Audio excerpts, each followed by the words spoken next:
Feelings to be fine. This is feeling po.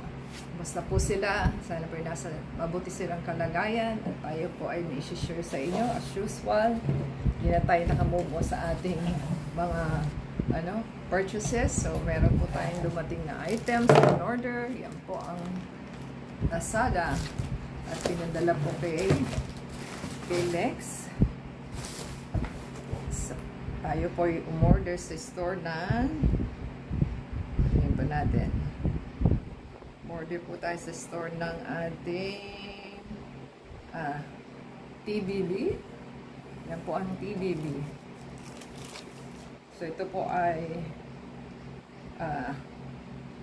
shoes for women, Korean casual sport shoes, running flat shoes po ito. So presyo po niya is 192.06 ang nakakita ng shoes na ganun kamura. So, sana po yung ganda, pero binayaran po natin is 230.06. So, tingnan po natin kung nasunod po yung color and size. Sana po maganda kasi sa picture maganda. Ay. Sana po ay kasya siya. Yan. May box. Naka-box po siya. Yehey, nasunod ang kulay. Nasunod po ang kulay ng ating shoes. So, mukha naman pong maganda. Yan.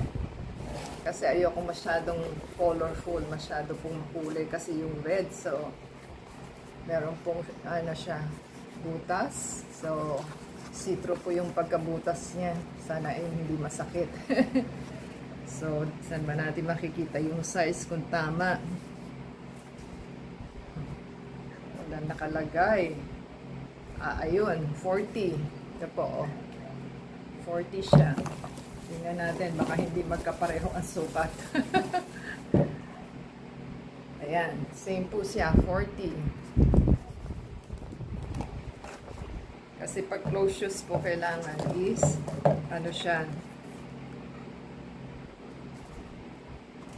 mas malaki ang size. Kung maliit po yung sizes nila, mas malaki pa po. So, hintayin po natin.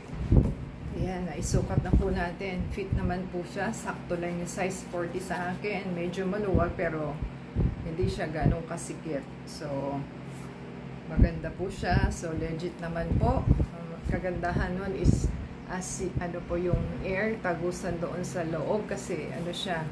Kung summer po ngayon, napapawis po ang ating mga paa.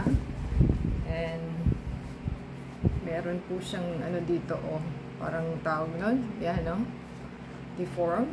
Pero sana bumalik siya sa pagkasuot mo na. So, hindi po natin maiiwasan yan. Dapat siya, meron po siyang nilagay dito sa loob na foam para po hindi siya madi-deform. So, wala po siyang ganon. So, huwag ka nang mag-expect kasi mura lang naman. So, happy na po tayo sa ating pinurchase at okay naman po siya, magaan. At sana po is tumagal siya, sana hindi siya mag-chip off kasi hindi naman leather po ito. Sabi niya is mga class lang po ito. So at least mayroon po tayong magandang maisusuot. So maganda po siya sa personal. So okay naman po. So meron lang po siya ditong may excess po siya dito pero okay lang po yan. So what do you expect sa mura, di ba? At least maganda pa rin po kahit papaano. So, thank you po sa ating seller at delivery personnel. At meron po tayong magandang shoes. Happy na po tayo kasi hindi waste of money kasi nagkasya po siya. Until next time po, give us a thumbs up, comment down below, and subscribe po sa ating channel. Paki-play po yung ating ads and video. And add us sa Facebook, Twitter, TikTok, and Instagram. Until next time, hey! God bless everyone.